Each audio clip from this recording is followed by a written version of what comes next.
It's not that scary. It's actually pretty cool. And also there's cake. I mean, hey, this isn't so bad. It could be worse.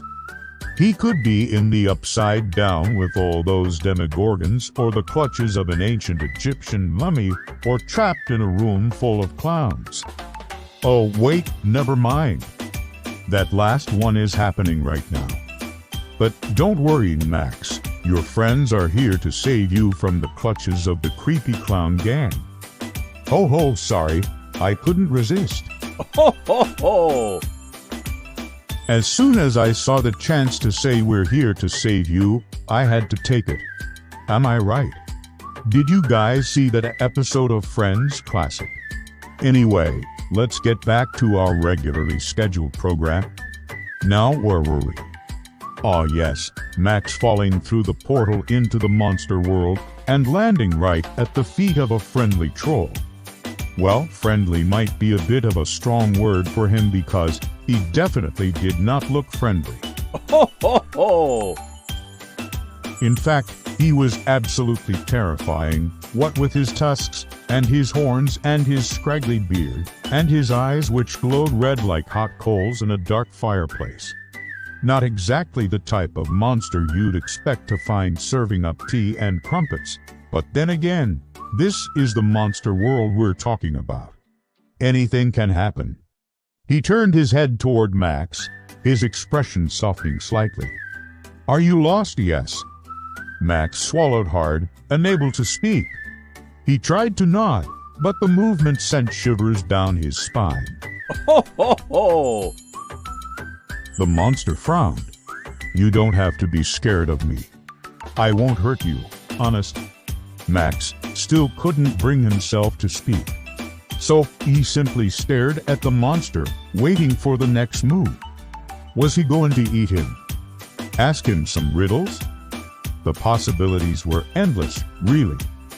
But surprisingly, none of them involved cannibalism. Actually, do you know where I could find some cake? A cake. What does a little boy want with a cake? Max blinked. He hadn't thought about cake since he'd entered the monster world. Ho ho ho! Now the mere mention of it made his stomach rumble. Cake. The monster repeated the word as if tasting it on his tongue. Then he snapped his fingers. Of course, every monster loves cake. It's practically a law of the monster world. And with that, he lumbered off, beckoning for Max to follow him. Where they were going, Max wasn't sure. All he knew was that he desperately needed a piece of cake. The monster led him through a winding path, and soon they emerged into a clearing. Ho ho ho! In the center stood a magnificent sight, a three-tiered chocolate cake adorned with green frosting and topped with a single flickering candle. It looked so delicious that Max's mouth watered, and he could have sworn he heard the sweet melody of a choir of angels singing in the background. Okay, maybe it was just birds, but still, the moment was almost magical. The monster cleared his throat. Happy birthday, Max. Max blinked, taken aback. Birthday. But it's not my birthday. The monster looked crestfallen. Ho ho ho! Oh, so that means I'm late. How late? Max asked, feeling a surge of sympathy for the monster. It's okay. It's not too late. There's plenty of time to celebrate before you go back home. You don't have to stay in the monster world forever, do you? No. Max nodded, relieved. Tell me, how old are you turning? I'm turning 8, and you 167, 16, 7. Max stared at the monster. Really, wow. How come you don't look any older than me? The monster sighed. It's a long story. Let's just say I haven't always been this mature. Ho ho ho! Max smiled. Do you want to blow out your candle? Sure. Why not? He took a deep breath, closed his eyes, and made a wish. Just one wish, huh? Man, I gotta remember to write that down next time. He opened his eyes and turned to the cake. But the candle was gone. Had he imagined it? No, there it was, floating above the cake, spinning slowly like a miniature helicopter. Hi! Max watched in amazement as the candle hovered above the cake, then shot up into the air and soared around the clearing. Ho ho ho! You have to catch it, Max. The monster shouted. What? Why me? Because only your wish can control it.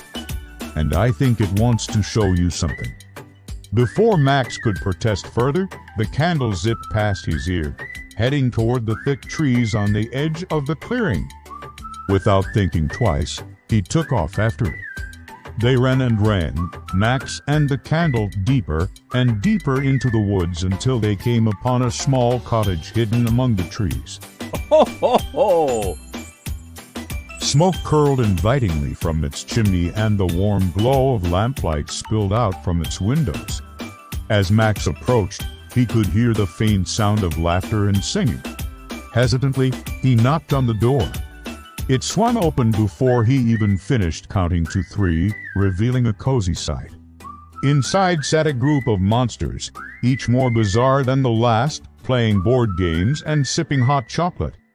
One had 6 eyes, another was covered in spikes, and a third looked like a giant hairy spider. Ho ho ho! But their faces were all lit up with smiles, and when they saw Max standing in the doorway, they waved enthusiastically. Come in, one of them called out. We were just about to start charades. Max hesitated. Were these monsters really friendly? Was it safe for him to enter their home? The monster from earlier noticed his hesitation and quickly reassured him. Don't worry, they won't hurt you. They're harmless, really. In fact, they're just dying to meet a human. Say hi, everyone. This is Max. And Max, this is everyone. Ho ho ho! Hey, Max, why don't you join us for a game? Sure, why not? Max stepped inside and joined the circle. He played charades and told jokes and drank hot chocolate until he felt like he'd known these monsters his whole life. They were kind and funny and accepting. For the first time since he'd fallen into the monster world, Max felt a sense of belonging. He didn't feel like an outsider here. He felt like he was home. The others quickly got swept up in the game, but Max couldn't help but steal glances at the clock on the wall. Ho ho ho! He had to get back. His mom would be so worried. How long had he been gone? An hour? 2 hours? He excused himself and went to the window to get a better view of the forest. Maybe if he climbed that tree he could get a signal and call home. But just as he reached out to grab a branch, a hand fell onto his shoulder. Max turned around to see the monster from earlier standing behind him, his expression grave. Are you leaving already? Ho ho ho! Yeah, I gotta get home. My mom's probably looking for me. The monster nodded understandingly. But you haven't had any cake. Max followed his gaze to the untouched slices of cake on the table. Oh, right, sorry. I need to get home. But you don't have to go yet. Stay a little longer, please. Max felt a pang of sympathy for the monster. He could tell that this birthday thing was really important to him. Okay, sure, why not? I mean, I do want to try that chocolate cake. The monster beamed, his eyes sparkling with joy. Ho ho ho! Thanks, Max. That means a lot. He quickly disappeared into the kitchen and returned with a slice of cake and a cup of hot chocolate. It looked so good that Max almost forgot about his mission to get home. Almost. As they ate in companionable silence, Max couldn't help but feel grateful for the monster. If it hadn't been for him, Max would have spent his birthday alone in the scary monster world. Instead, He was spending it with a new friend over a delicious piece of cake. Life was good. Suddenly, a loud crash echoed from inside the house. Ho, ho, ho! Everyone froze and stared at the door. Who was that? Max whispered. I don't know. The monster's ears twitched. Maybe I should check it out. Max nodded, suddenly remembering his mission. I should go. Wait, you don't want to leave, do you? No, of course not. But well, it was nice meeting you, Max, but I think I'll stay and protect my friends. If it's a burglar, I'll stop them. Don't worry, I've got this. With that, Max dashed out the door and into the forest, disappearing into the shadows. Ho, ho, ho! The monster quickly crossed the clearing, his steps heavy and purposeful. He reached for the doorknob, his knuckles white with tension. He pushed the door open and stepped inside. Ho, ho, ho!